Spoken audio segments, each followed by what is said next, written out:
ভাই প্রশ্ন করেছেন যে আল্লাহ তাআলা তাকদীর লিখে দিয়েছেন, আবার বলে দিয়েছেন যে মানুষকে আল্লাহ স্বাধীনতা দিয়েছেন, সে চাইলে ভালো হতে পারবে, সে চাইলে খারাপ রাস্তার দিকে যেতে পারবে।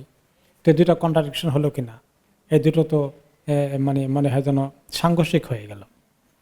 তার আগে বলি, তাকদীরকে আল্লাহ তাআলা 3 পর্যায়ে বন্টন করেছেন, শুনেছেন আগে, তাই না?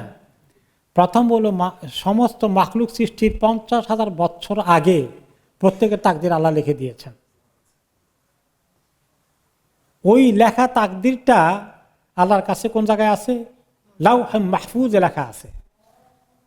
এরপরে মায়ের পেটে যখন 4 মাসে পরে রূহ আসে, তখন ওখান থেকে তাকদীরটা ফেরেশতা আল্লাহর হুকুমে লিখে দিয়ে যান, সারা জীবনের তাকদীরটা লিখে দিয়ে যান।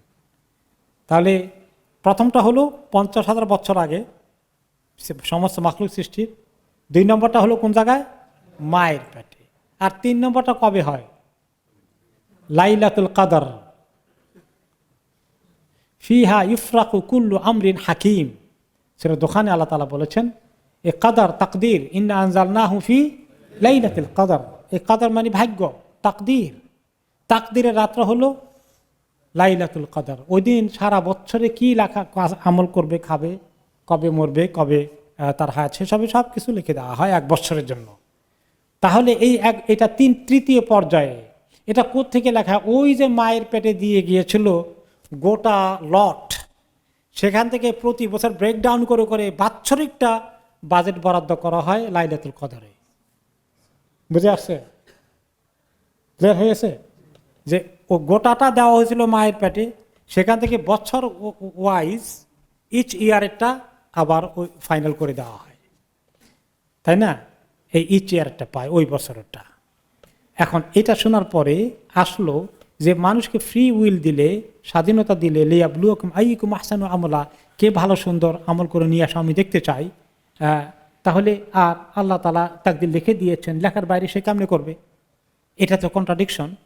এটার আনসার হলো, 1 নম্বরে মানুষ কি জানে কোনটা লেখা হয়েছে তার জন্য? না। জানেন কে? তো আল্লাহ তাআলা আগাম জানেন বিধায় লিখছেন। তো এটা কি আপনার ফ্রি উইল শেষ হয়ে গেলে কে বলছে?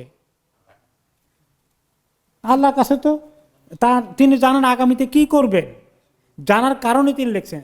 লেখার কারণে আপনি করতেছেন এটা নয়, তিনি জানেন, সে লিখে রেখেছেন। এখন আপনি সেটাকে ফলো করতে পারেন, যে আপনার ফ্রি উইলকে অ্যাপ্লাই করবেন, আপনার স্বাধীনতাকে ব্যবহার করে আপনি ভালো মন্দ বিচার করবেন। তবে হ্যাঁ, একটা কথা আছে যে আল্লাহ তাআলা তাকদীরের বরখেলাপ হয় না। এই কথাটা হলো যে মানুষ যেটা করবে, যেহেতু অ্যাকুরেটলি আল্লাহ তাআলা জানেন, সেটা তিনি লিখে রাখেন। কিন্তু মানুষের আমল এইটার মধ্যে কিছু ইনফ্লুয়েন্স করে, আবার ওই অরিজিনাল লেখাটা আমাদের চেঞ্জ হতে পারে। কিভাবে সেটা হয়? লা ইয়ারুদ্দুল কাদা ইল্লা দোয়া। দোয়া ছাড়া তাকদীরের পরিবর্তন হয় না। এইটা একটা জিনিস পাওয়া গেল যে আমি যদি অনেক দোয়া করি যে আল্লাহ আমাকে হেদায়েত দেন, আল্লাহ আমাকে গুনাহ থেকে বাঁচিয়ে রাখেন, আল্লাহ তাআলা আমাকে তৌফিক দেন, আমি বিভিন্ন দোয়া করতে থাকলাম, তাহলে এটা আমার তাকদীরকে চেঞ্জ করবে। তাহলে আমার ফ্রি উইল কাজ করতেছে কিনা? আমার ফ্রি উইল কাজ করতেছে। এরপর আরেকটা হাদিসে তিনি বলেছেন, যে চায় তার হায়াত বাড়ুক, সেজন্য আত্মীয় স্বজনের সঙ্গে সুসম্পর্ক বজায় রাখে। তাহলে সুসম্পর্ক বজায় রাখলে হায়াত বাড়বে। অবশ্য এটা নিয়ে ইখতিলাফ আছে, হায়াত বাড়ার অর্থ কি? একদল উলামায়ে কেরাম বলেছেন হায়াত বাড়ার অর্থ হচ্ছে যে তার হায়াতের মধ্যে আল্লাহ এমন বরকত দিবেন, তার অ্যাচিভমেন্ট, তার কাজগুলো খুব সুন্দর হবে, অনেক বরকত হয়ে যাবে তার লাইফের মধ্যে, হায়াতুন তাইয়্যিবা, সুন্দর অ্যাচিভমেন্ট হবে। আর আরেক গ্রুপ অফ উলামা বলেছেন যে না, তার বয়স 60 বছর হওয়ার কথা ছিল, 63 বছর হয়ে যেতে পারে, এক্সাম্পল, এরকম করে বাড়তে পারে, ফিজিক্যালিও সম্ভাবনা আছে। তাহলে এইভাবে বেশ কিছু আমল আছে যে হায়াত মানুষের তাকদীরের মধ্যে পরিবর্তন নিয়ে আসে।